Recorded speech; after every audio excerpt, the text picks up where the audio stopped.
Lauren the Storyteller.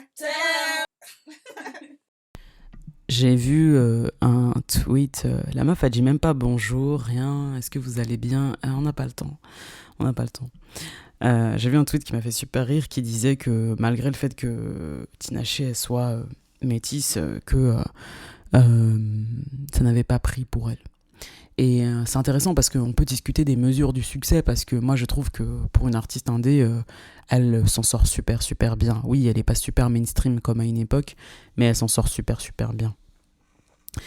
Et du coup, je me suis moi forcément posé la question. Il y a plein d'enjeux. Je vais pas revenir sur sa signature désastreuse chez RCA, toute la vague pop, même un peu afro-pop qu'ils ont essayé avec elle. Enfin, ça sert à rien. Il y a beaucoup de, j'allais dire de littérature, mais de littérature digitale en tout cas là-dessus. Mais je vais juste vous donner un avis qui est purement intuitif en fait. D'ailleurs, pour ceux qui me suivent depuis longtemps, je donne souvent des avis intuitifs, c'est-à-dire que c'est pas forcément basé sur des analyses du marché américain, des analyses, c'est pas basé, c'est des avis purement intuitifs, donc ça se trouve c'est faux. Vous pouvez me dire, je suis pas d'accord, non, ce que tu dis c'est faux. Je vous donne mon opinion en fait. Tinashe en fait, c'est une artiste que je suis depuis vraiment le 2-1. Son époque mixtape, moi j'ai pas connu, je vais pas vous mentir. Par contre, les gens qui ont connu son époque mixtape, comment je peux vous expliquer ça et que vous comprenez en fait? Vous me connaissez maintenant, c'est-à-dire que j'arrive un peu à voir c'est quoi la vibe des gens. Pour moi, c'est une artiste danseuse pour les danseurs, donc je m'explique. J'ai l'impression des fois... Non, j'ai besoin de vous expliquer quelque chose avant d'enchaîner là-dessus pour que vous compreniez bien en fait. Ma sœur, elle a une super bonne perception des gens. Super bonne perception des gens. Et elle peut expliquer, mais sincèrement et vraiment, les analyses que moi je fais en 40 minutes, 30 minutes et tout, elle va te dire une phrase et tu vas comprendre. Donc par exemple... quand les influenceuses ont commencé, donc pas la première vague des influenceuses, je parle pas des youtubeuses blogueuses, je parle de la deuxième vague Insta. Je comprenais pas l'attrait que les gens avaient pour certaines pages Insta. Je parle pas des créatrices de contenu qui donnent des conseils de malade, je parle pas de ça, je parle de celles qui postaient juste des photos. Ça, c'était l'époque pré-reel, pré-décadence de Insta. Voilà. Les gens qui postaient juste des photos et pas forcément spécialement bien habillés, en fait. Juste des jolies photos. Ou alors juste des visages. Je comprenais pas. Et c'est pas que je comprenais pas, je trouvais ça nul. C'est pas ça. C'est que je comprenais pas, sincèrement, je n'avais pas d'explication pour ça. Et ma sœur m'a dit une chose simple. Elle m'a dit, elles sont jolies. Ils sont jolis. Les gens aiment bien voir des gens jolis. Et c'est bête ce que je vais dire, mais moi j'avais pas compris, en fait. J'avais pas compris parce que je suis pas particulièrement sensible à ça, parce que mon cerveau est compliqué. Mais le fait qu'elle ait résumé ça de manière aussi simple, j'ai compris. Et je sais plus de qui on parlait, je sais plus du tout de qui on parlait, et elle me dit... qu'elle est pas particulièrement fan de tel artiste. Je dis pourquoi. Elle me dit mais elle bouge trop. Elle s'agite dans tous les sens. Et ça m'a fait hurler de rire parce que c'est une analyse qui est valide en fait de la raison pour laquelle elle apprécie pas. Et ma sœur sait danser, c'est pas comme moi. Voilà, c'est quelqu'un qui a pris des cours de danse. Et je me suis dit, si même quelqu'un qui a pris des cours de danse et aime la danse n'apprécie pas quelqu'un parce que la personne, elle a trop d'énergie et elle bouge trop. Après, c'est très personnel. Et qu'est-ce qu'il en est des gens qui savent pas danser ou qui dansent pas et qui n'ont aucun intérêt pour ça. En grandissant, ce qu'on kiffait chez les artistes américains, c'était justement leur capacité à nous faire des chorégraphies avec des plans incroyables et tout. Et dernièrement, il y a quelques années, j'ai revu One Thing de Améry et je me suis rendu compte qu'en fait, cette fille, elle sait pas danser. C'est les danseuses derrière qui bougent et elle fait des poses, des moves et tout. Enfin, c'est de la chorégraphie movement, quoi. C'est pas de la chorégraphie dansée. Et on nous fait de la hairography où elle bouge ses cheveux dans tous les sens. Et quand on est petite, ça nous envoie des paillettes et tout. Mais quand tu grandis, en fait, il y a des insécurités aussi qui ressortent. Moi, j'adore Tinashe justement parce qu'elle sait pas juste danser, elle sait super, super bien danser. Surtout le style commercial. Et sûrement d'autres styles aussi, mais elle, c'est ce qu'elle nous vend. Et une de mes chansons préférées de Tinashe, vous allez dire, mais Lorraine, t'es une gaïa en fait. T'es une petite meuf. Non, mais c'est vrai, c'est Company. Une de mes chansons préférées de Tinashe, c'est Company. Et je crois que ça a été écrit par The Dream d'ailleurs. Mais il me semble, hein, je suis quasiment sûre, mais on reconnaît sa patte. Et en fait, c'est un de ces clips quand elle était signée, qui est le plus simple, où elle est juste dans une salle avec des changements d'ambiance et de lumière, et elle danse du début jusqu'à la fin. Et en fait, je pense que ce que j'aime bien dans Company, c'est que tous ces mouvements dansés viennent accompagner les paroles.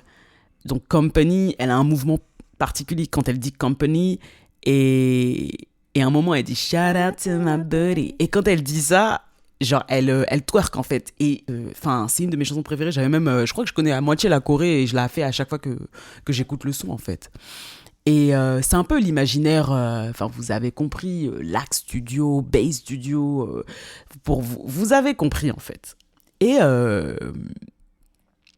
en fait, je me suis dit, c'est vraiment une culture et un délire particulier, la danse, et tout le monde n'y est pas sensible. C'est-à-dire que même en ayant pris des cours de danse, tu n'es pas forcément dans la culture des danseurs, si vous voyez ce que je veux dire. Et je pense que si t'es pas connecté à ça, tu peux pas connecter avec Tinashe comme peut-être elle le voudrait. Dans le sens où la majeure partie de sa discographie, par exemple, j'aime beaucoup, mais j'y connecte pas émotionnellement en fait. Par exemple, un bon exemple inverse de ça, c'est SZA. Je reviendrai là-dessus plus tard. Dans le sens où je pense que rares sont les clips de Tinashe où elle danse pas. Et à l'instant avec A$AP Rocky, il me semble que dans ce clip-là, elle danse pas. Et en fait, je sais pas comment expliquer, mais j'ai l'impression que quand on sait que tu as un talent précis pour quelque chose, il y a plus d'attente par rapport à ça. Typiquement, par exemple, oui, bon, bah c'est Tinashe, elle danse quoi. Vous voyez ce que je veux dire? Bon, bah c'est Tinashe, oui, on sait qu'elle va bouger, on sait. Donc t'es plus surpris. Jennifer Hudson, oui, bah c'est la meuf, c'est la belt, c'est la belteuse. Donc belt, pour les gens qui n'ont pas le vocabulaire de chant, vous pouvez aller voir sur ma chaîne YouTube, j'en parle.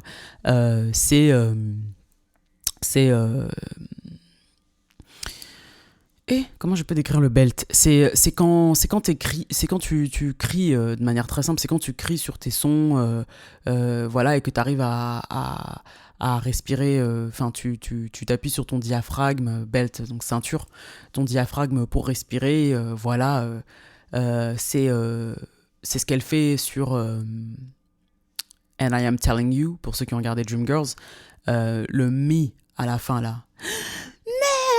Voilà, ça, c'est le hurlement là, c'est un belt, voilà. C'est pas un mix belt, hein, c'est un belt. C'est un belt. Et j'arrive plus à expliquer le belt, waouh, faut que je me replonge dans mes techniques de chant. Mais bon, en tout cas pour les chanteurs, vous savez ce que c'est un belt, vous savez ce que c'est un mix belt, c'est du larynx, haut ou poitriné pour ceux qui font du mix, et tu cries en fait, voilà. C'est Beyoncé dans Listen, le Listen de fin, enfin voilà. Donc on sait que Jennifer Hudson à un moment elle va belter. On sait qu'elle va nous faire du mix belt, on le sait. Donc c'est plus une surprise. Et je pense que ce qui marche le plus dans les activités créatives, c'est la surprise. Et je suis désolée, par exemple, je voulais parler d'elle, je vais revenir sur elle après. C'est que Shai, par exemple, les premières fois qu'on l'a vue danser, on était un peu surprise parce qu'elle nous a pas habitués à ça. Et c'est trop cool parce qu'elle rajoute, elle rajoute un arc à son panel de choses qu'elle sait faire.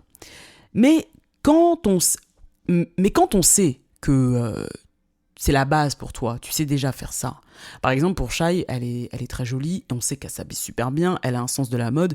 Oui, la base, on sait qu'elle va venir et qu'elle sera bien habillée, qu'elle va nous faire un truc un peu modeuse, et qu'elle est jolie, qu'elle sera bien maquillée, on le sait. C'est pareil, Tinashe, on le sait que c'est une bonne danseuse, donc on n'est plus surpris en fait. Et on est content parce qu'elle nous donne de la chorégraphie, excusez-moi, chorégraphie, mais ouais, bon, c'est Tinashe, on sait. Alors que, par exemple, Beyoncé, elle nous a pas donné de visuel, alors que c'est la reine des visuels, mais on était choqués, on est toujours choqués, et on est surpris. Et Tinashe, il n'y a plus de surprise. Le clip qu'il a fait percer, la To One, elle danse, elle nous fait sa petite voix, enjaillement, et en fait, elle nous donne principalement de l'enjaillement. Elle a des sons un peu plus... perso, des sons un peu plus... avec une qualité émotionnelle tout à fait... pour moi, j'ai une opinion assez nuancée là-dessus. Je trouve pas que ce soit particulièrement fou me concernant. Mais on n'est plus surpris, en fait. Ce qui est intéressant avec ce genre d'artiste, c'est que ton succès va vraiment dépendre de à quel point les gens décident s'ils s'ennuient ou pas, en fait. Et dans le cas de Tinashe, je pense que... vous allez rire, mais... Je pense qu'elle a les danseurs, mais les danseurs de la culture danse, parce que ces sons vont passer justement dans les studios et compagnie, les Alia Janelle, comment elle s'appelle, les Jojo, enfin vous voyez de quelle danseuse je parle, pour ceux qui sont dans la culture des danseurs, les vidéos YouTube avec le nom du studio qui est écrit en gros derrière, les Bass Studios, enfin... Ça, on sait qu'ils affectionnent ces chansons-là parce que pour faire de la danse commerciale, c'est génial en fait. C'est génial. Mais au-delà de ça, s'asseoir dans sa chambre et écouter Tinashe, en fait, pour moi, c'est une ambiance. Dans le sens où, vous comprenez, on attend 21h, 22h avant de mettre. Peut-être on approche les 23h, les heures un peu sombres. Voilà, c'est une ambiance. Pour certains, ça, vous mettez vos néons bleus. Pour certains, ça s'apprête à fufu. Pour d'autres, ça s'apprête à pom pom. Enfin, vous voyez ce que je veux dire. Peut-être un dernier situationship, booty call, entanglement. Vous avez compris. Enfin, pour moi, c'est ce genre d'ambiance. Beaucoup de sa musique. Pas tout, hein, mais beaucoup de sa musique. Et en fait, autant j'apprécie vraiment ce qu'elle fait en indé, même ce qu'elle a fait quand elle était signée, autant je pense que comme il n'y a plus de surprises, ça prend pas autant que ça devrait. Même si je trouve que dernièrement, ce qu'elle fait, c'est génial. Son dernier album, par exemple, pour moi, il y a eu un peu plus de surprises. Elle a pris des risques musicalement. Et résultat, ça paye, en fait. Needs, pour moi, c'est une de ses meilleures chansons. Je vous dis, j'adore Company. J'adore pas mal des sons. Comment ça s'appelle ? Link Up, pareil, une de ses meilleures chansons. Mais Link Up, comme on dit, it goes hard in a dance studio. Je crois que même moi, j'ai fait un cours de danse là-dessus, en fait. Et parce que ça correspond à son esthétique.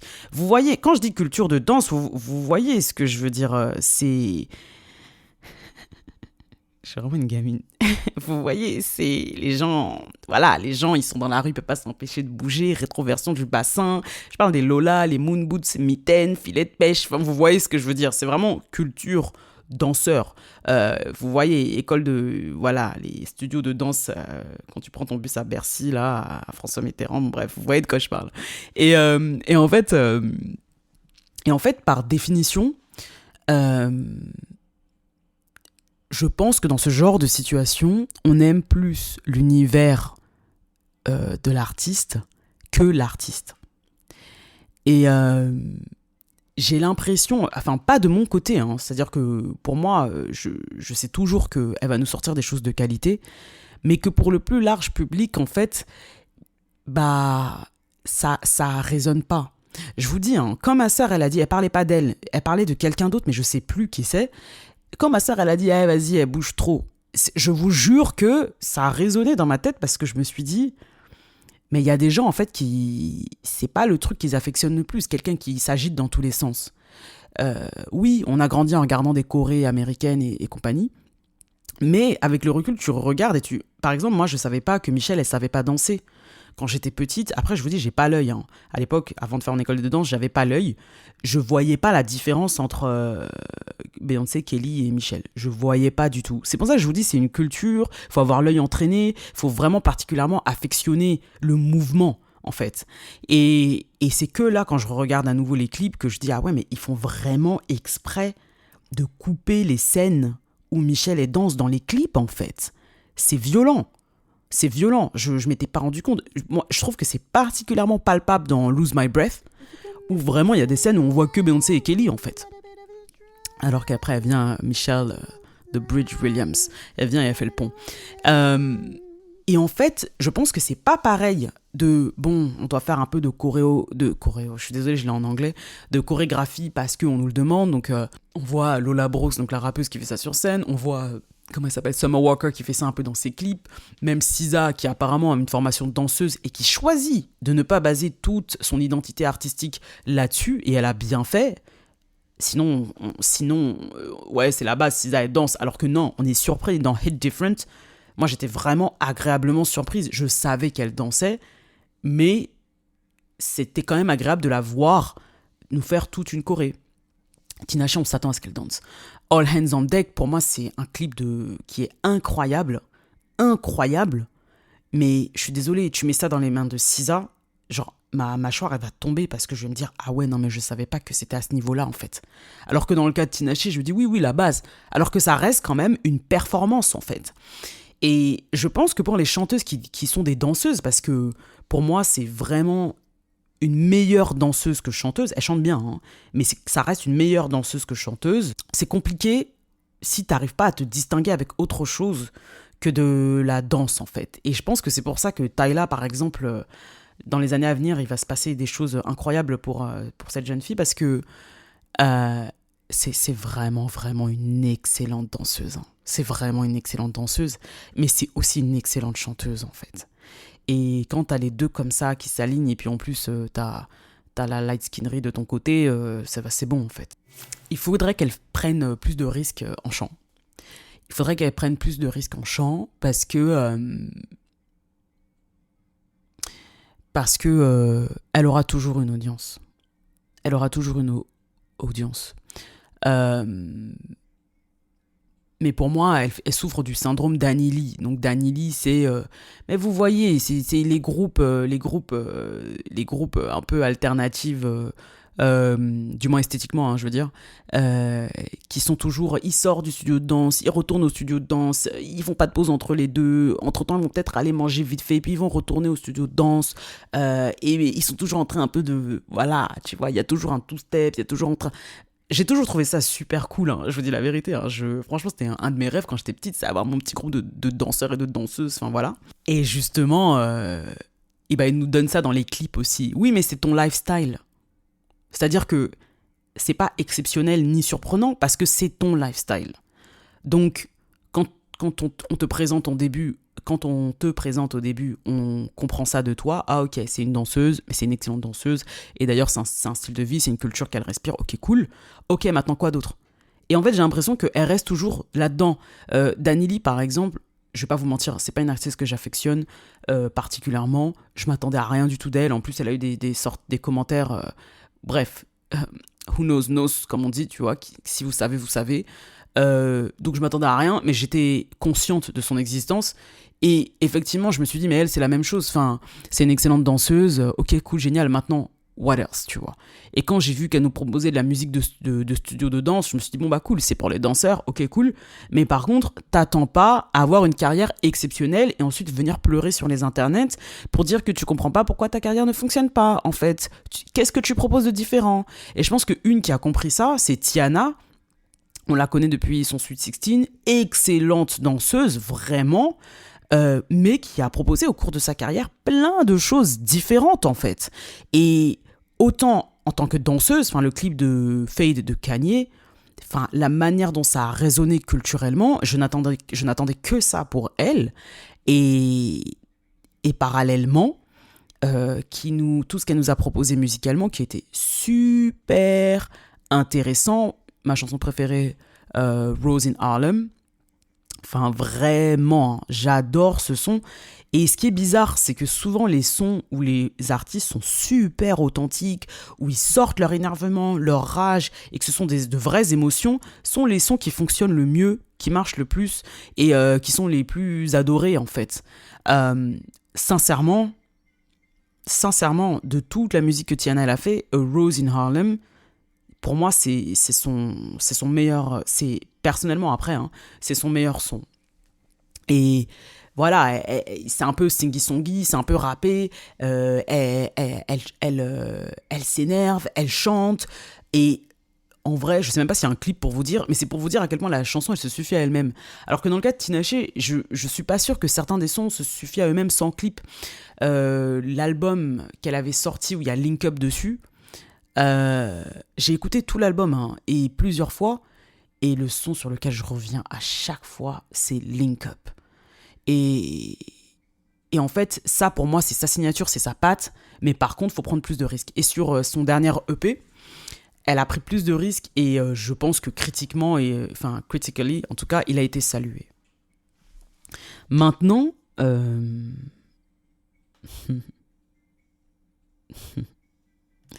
en fait, je vous dis ça parce que justement, quand j'étais en école de danse, il y a. Je sais toujours pas danser, hein, donc vous vous attendez à rien.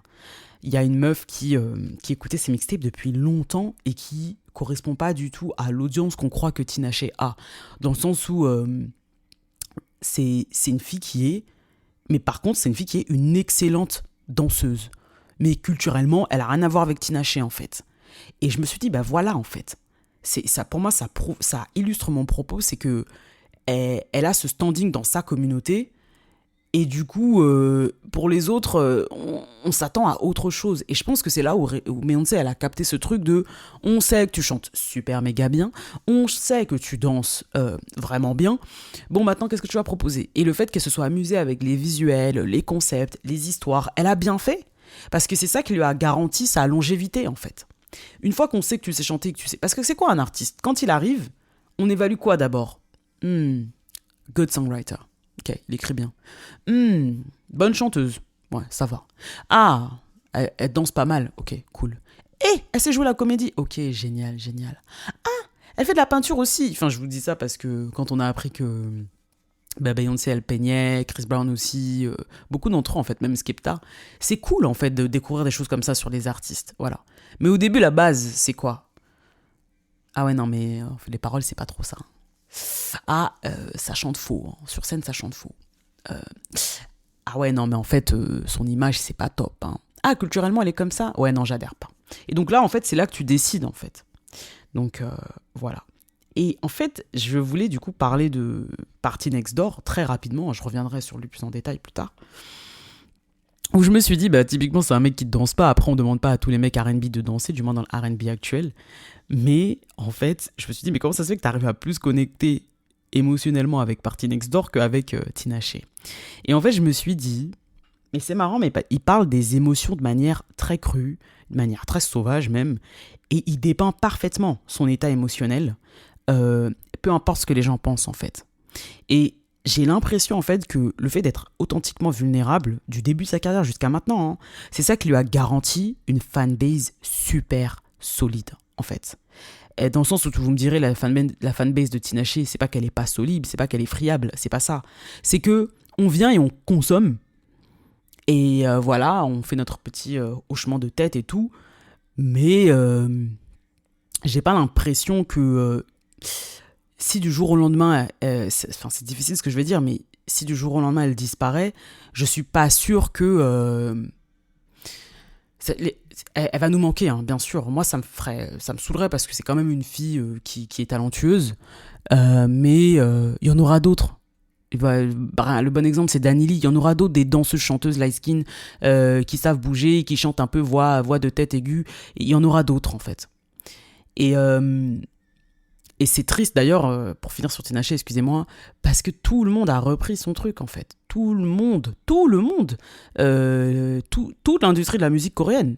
Parce que c'est une excellente danseuse. Et le truc, c'est que euh, ça doit pas être facile de te dire que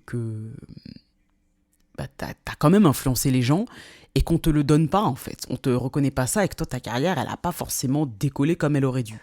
Mais bon, ça, les histoires de label, mercantile, machin, c'est autre chose. Et Party Next Door, par exemple, typiquement son album Party Mobile, je l'ai écouté non-stop pendant le Covid et il y avait des aspects, voilà, c'est très afro-caribéen, certains aspects, pas tous, c'est très trap R&B moderne. Il y a des côtés super mélancoliques. Par exemple, une de mes chansons préférées sur l'album, c'est The News, qui en fait capturait parfaitement, pas forcément les paroles, mais les images, la noirceur, comment je me sentais. Enfin, on était isolés, on était enfermés, t'as plein d'émotions contraires. Et lui, dans la chanson, il dépeint une relation, enfin voilà, codépendante, abusive. Puis bon, après, c'est de la musique de fuckboy, hein, enfin voilà. Mais sans filtre. C'est ça que je veux dire, en fait. C'est que c'est sans filtre, en fait. Et Tinashe, c'est un peu de la musique, c'est de la bad bitch music, du R&B bad bitch, j'appelle ça. Et je vous ai dit, en fait, maintenant on est dans la bad bitch engagée. Et je crois qu'en début de carrière, elle a dit des choses, enfin voilà, elle a dit des choses qui lui ont causé du tort. Donc ça a terni un peu son image. Mais à côté, je crois que j'ai vu... elle a fait une apparition dans une émission, là, j'ai vu un extrait sur Twitter, où elle prend positionnement politiquement, et je crois que, en fait, j'ai dit, ah bah voilà, littéralement, elle personnifie qu'on est arrivé dans cette transition-là, en fait. Et c'est assez intéressant, parce que je me suis dit, mais comment ça tu connectes plus ? C'est pas que je connecte, mais c'est que je peux m'asseoir et écouter Party Next Door, parce que rien que la manière dont il chante, en fait, Persian Rugs, The News, même tous les Recognize et compagnie, même au début de carrière, hein, il a plus de 10 ans de carrière maintenant, ça me fera toujours quelque chose, ça va me rappeler une époque de ma vie. Il y a un côté nostalgique très fort, en fait. Et dans la chanson Tinashe Needs, bah, il y a ça, il y a ce côté nostalgique-là, en fait, qui apparaît et qui est génial, que je personnellement ne trouvais pas dans sa musique. Si vous avez des exemples, n'hésitez pas, comme je vous dis, c'est des choses qui sont dans ma tête, c'est pas des choses qui sont écrites. Et le parallèle qui peut être fait, surtout par rapport à la danse, c'est FKA Twigs. Dans le sens où FKA Twigs, elle a purement l'identité, pareil en fait, de la métisse anglaise. Je vous dis ça parce que ce sont des thèmes dont elle parle dans sa musique aussi, hein. Qui, voilà, coincé entre deux mondes. Enfin bref, je vais pas me lancer là-dedans, mais vous avez compris le délire. Et de ces années londoniennes, de ces années de labeur. Elle parle de ça dans sa musique, surtout sur Darjeeling. C'est une de mes chansons préférées sur Capri Songs, donc son dernier EP. Et qui, à côté, reste fondamentalement une danseuse. C'est-à-dire que je l'ai vue faire, je me rappelle plus du show, mais elle a fait un show, je regardais un défilé de mode, et j'aime bien cette marque en plus, je sais plus. Mais je crois que elle passe d'abord 10 minutes à danser, et c'est pas elle danse, c'est que elle se et le verbe là est compliqué à conjuguer. Elle se meut dans l'espace, se mouvoir, voilà, c'est ce que j'essaie de dire. Elle bouge dans l'espace, en fait, et c'est pas juste de la danse commerciale, voilà, c'est ça que je voulais dire. C'est pas juste de la danse commerciale, c'est-à-dire que c'est expérimental, c'est moderne, c'est beau. Et ensuite, elle se met à chanter, et puis il y a le fashion show qui commence, et elle est habillée comme les mannequins. FKA Twigs, en fait, elle est restée dans son délire alternatif, et ça lui a valu une audience hyper solide, hyper engagée. Ouais, en fait. Même moi, en étant aux marges de sa carrière, c'est-à-dire que j'ai pas spécialement suivi sa carrière comme je suivrais la carrière d'un de mes artistes préférés, je sais ce qui se passe. Je le sais. Parce que ses vidéos sont toujours visuellement intéressantes, les couvertures d'albums aussi, son côté mode alternative aussi, le maquillage aussi, et elle propose toujours des concepts forts et intéressants avec des histoires narratives, une structure super intéressante, et même si on sait, c'est-à-dire que c'est Twigs, donc on sait qu'elle va danser. Maintenant, on ne sait pas ce qu'elle va danser. Et je crois que c'est ça que je voulais dire. C'est que, par exemple, dans Jealousy, le son qu'elle a avec Rema, voilà, influence caribéenne. En plus, il me semble qu'elle est à moitié caribéenne, je ne sais plus. Donc, les influences un peu afro-caribéennes, même dans la danse et tout. Donc, on est sur un truc un peu plus commercial, mais sur son album précédent, sur Cellophane, bah, elle nous fait de la pole dance, puis elle fait son wushu, son truc avec son épée. Elle propose des choses très cinématiques, en fait. Et je pense, en fait, que peut-être que, je sais pas, il y a moins de ventes ou elle a moins d'audience, j'en sais rien, je suis pas ça. Mais en tout cas, il y a plus d'attrait. Même moi, en étant pas une fan de la première heure, du moins avant, maintenant je l'aime beaucoup, je suivais tout ça parce que je savais qu'il y aurait un élément super intéressant. Comme quand elle a fait une pub pour Apple, où elle danse, et c'est une meuf qui revient du taf, et elle a ses cheveux d'ailleurs naturels, elle a ses boucles et tout, et d'un coup elle pousse les murs et tout, et c'est plutôt, elle danse un peu modern jazz d'ailleurs. Et en fait je me suis dit, je sais que toutes les danseuses là, elles sont formées, hein. Elles sont formées en danse classique, en modern jazz, dans tous les styles, enfin pas tous les styles, mais beaucoup de styles, et des fois elles proposent que un truc purement commercial, et ouais c'est génial, mais on s'ennuie en fait, propose autre chose. Et par exemple, c'est pour ça que je me dis, en fait, rester dans le genre art pop, c'est parfait pour certaines artistes, parce que au moins, ça leur permet d'explorer de l'alternative electronica, de l'afro-pop, de la pop, de la musique un peu plus expérimentale, de la musique...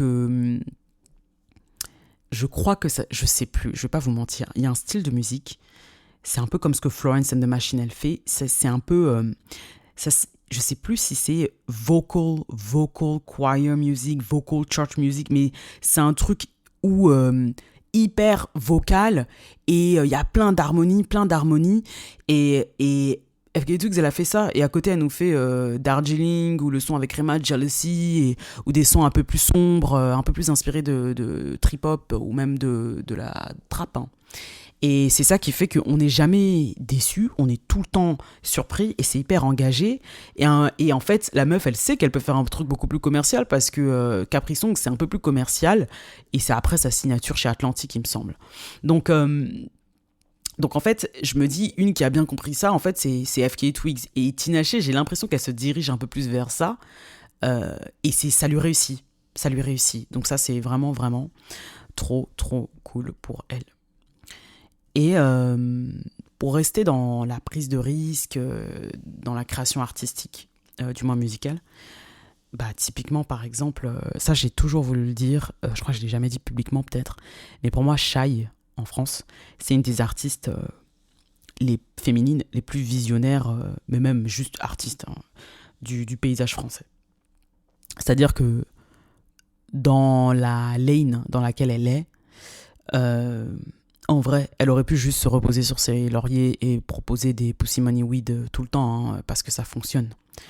Mais j'admire sincèrement le fait qu'elle repousse ses limites créatives, en fait.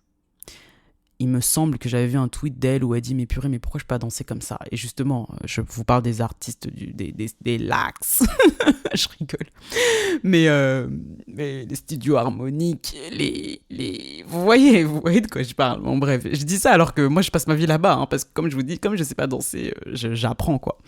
Et en fait, elle avait dit un truc de ce style-là, là. Et en fait... Quand j'ai vu ce tweet, j'ai dit ouais, nous toutes en fait. Et en fait, elle a dit ça, et après, elle a sorti le clip. Comment s'appelle ce son là ? Jolie, voilà. Je crois que c'est le nom du son. Et elle a sorti ce clip là où elle danse du début jusqu'à la fin. Et j'ai dit mais la meuf, elle a tout compris en fait. Elle a dit merde, pourquoi je peux pas faire ça ? Bah vas-y, je vais le faire. Trop bien. Da, c'est pareil. Enfin, moi j'ai jamais vu ça dans le paysage français en fait. Et en fait je me suis dit mais qu'elle continue à expérimenter, à chercher, elle va trouver en fait. Dans le sens où je pense que là, moi je vois plein de... Je dis ça parce que je re-regardais le clip de Thibaut Courtois, qui est vraiment une de mes chansons préférées de Shai. Et après, moi, il faut comprendre que je suis aussi une meuf des singles, hein. C'est-à-dire que je vais m'asseoir et écouter les albums, mais c'est rare qu'un deep cut C'est rare qu'un deep cut soit une de mes chansons préférées en fait. À part dans le rap. Pas dans le rap. Dans le rap US plutôt. Mais Thibaut Courtois, je pense que déjà quand j'avais écouté l'album, j'avais dit waouh, la prod elle est incroyable. Mais quand j'ai vu le clip, j'ai dit mais quel choix excellent en fait. C'est-à-dire que je me suis dit, elle a pas pris un petit minet, un petit beau gosse. Non, un mec gueule cassée et tout, hyper charismatique, et le noir et blanc comme ça, et elle hyper vulnérable. Et en fait, je me suis dit, mais c'est une des artistes les plus visionnaires que j'ai vues en France en fait. Et avec Lisa Monet, hein, je vais pas vous mentir. Mais dans le mainstream en tout cas, c'est une des artistes qui continue à... le clip de Da, j'ai dit mais la meuf elle est trop forte en fait. Elle est un peu trop loin en fait. Dans le sens où j'ai envie de partir dans un long discours sur pourquoi on crée, pourquoi la musique, pourquoi les arts, mais je vais me calmer parce que faut que je fasse à manger, faut que j'aille faire à manger, j'ai faim. Mais en fait, franchement, toujours répondre aux désirata et aux impératifs du public et du marché, c'est pénible en fait. Sincèrement, je les vente. Je trouve ça super chiant parce que moi, je m'intéresse jamais aux ventes. Je sais jamais combien les gens vendent. Je sais jamais si c'est un succès ou pas un succès. Comme on dit sur Twitter, it went double platinum in my living room, in my bedroom. C'est la vérité en fait. Typiquement, Massive Attack de Nicki Minaj, je sais qu'apparemment ça a super mal marché et j'étais pas au courant. Avec une de mes amies à l'époque, on écoutait ce son tout le temps. On était là toute la journée en fait. Et en fait, ça m'énerve de me dire que tu puisses pas forcément, après je sais pas ce qui se passe, j'ai pas les détails, tout ça, je suis pas trop sa carrière, mais que tu puisses pas complètement exécuter ta vision parce qu'on est en France, voilà. Voilà en fait. Et je me rappelle que... j'écoutais Code 64, donc un son avec Ola Zermi, Stavo et Icaz Boy. Et je me rappelle que la personne qui m'a introduit au son m'a dit « Tu vas voir, c'est un délire... vas-y, je sais pas si... » Parce qu'il avait tellement peur que j'apprécie pas, en fait. Il avait tellement peur que j'apprécie pas. Et il a dû me dire avant « Tu vas voir, c'est un délire. » Même s'il me l'avait pas dit, j'aurais compris que c'était un délire, en fait. La première fois que j'ai écouté...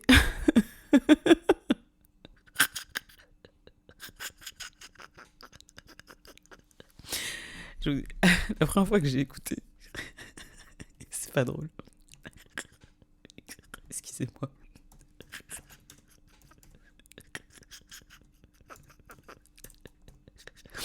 Déjà, premièrement, je vous ai dit code 64, c'est code 46. Et puis ensuite, la première fois que j'ai écouté, je me rappelle, il pleuvait et tout, le ciel commençait à s'assombrir, et j'entends la grosse voix de Stavo. Francis Yamaha. Et je me dis, mais qu'est-ce qui se passe? Qu'est-ce qui se passe? Francis Yamaha, c'est quoi? C'est qui? D'où l'heure?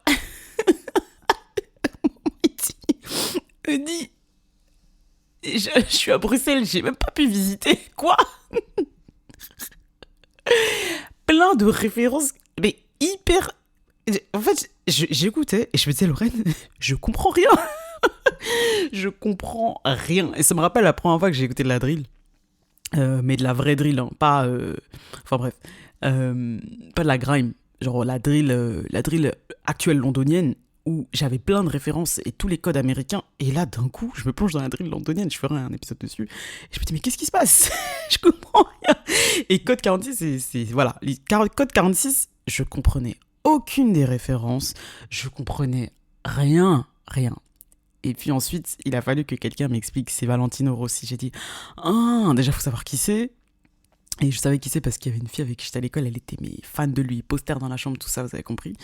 Et puis plein d'autres références. Et j'ai dit, en fait, ça, c'est vraiment un son pour les mecs, en fait. Je veux dire, j'adore le rap et tout, mais franchement, c'est une des premières fois de ma vie où j'ai écouté et je me suis dit, non, ça c'est un son pour... voilà. c'est un son pour les mecs. C'est-à-dire que c'est... Je sais pas si vous comprenez ce que je veux dire. C'est... En règle générale, enfin, j'ai... Toutes mes amies filles écoutent du rap. Toutes. Et en vrai, voilà, les Damso, les Kobalade, voilà, comment il s'appelle l'autre là?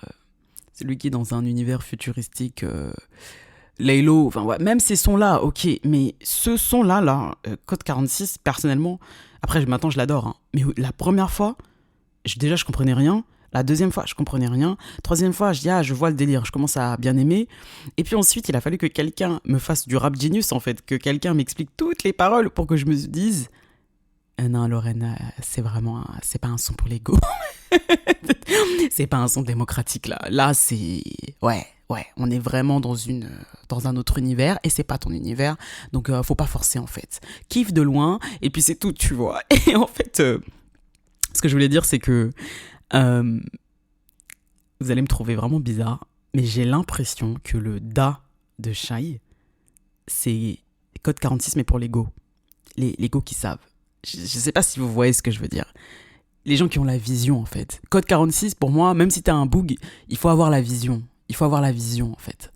Et moi je l'avais pas forcément parce que je fais un bug et je pense que même chez les bugs, quand mon pote il a dit tu vas voir c'est un délire et tout, je pense que parce qu'il y a peut-être des bugs ont écouté ça, on dit mais c'est quoi ça? Et c'est pour ça que je dis quand je dis c'est pour les bugs. Vous voyez ce que je veux dire, c'est pas tous les bugs, c'est pour les bugs. Enfin voilà en fait. Et je pense que Da de Shai, c'est pareil, mais pour les go. C'est un délire et c'est pour les go, mais les go qui savent en fait. Mais la différence c'est que c'est beaucoup plus mainstream, dans le sens où Code 46, Icaz Boy, Olazer Mistavo, pour moi c'est du rap un peu niche quoi. Là on est déjà sur des références un peu pointues, hein, voilà, des références pointues parisiennes, si vous voyez ce que je veux dire. Mais le Da de Shai, malheureusement, malheureusement ou heureusement d'ailleurs, elle est super exposée. Donc forcément, même si c'est un délire, en plus elle le sort en single, bah forcément... les meufs qui savent, elles savent en fait, si vous voyez ce que je veux dire. Enfin bon, bref. Bref, encore un très long épisode, alors que la gueule a dit que ça allait durer 10 minutes, bon c'est pas grave. N'hésitez pas à me donner votre avis, je ne veux pas de DM, ne m'envoyez pas de messages. On en parle, voilà, dans notre espace communautaire qui, j'espère, existe pour l'instant. Et on se tient au courant. Voilà, bisous.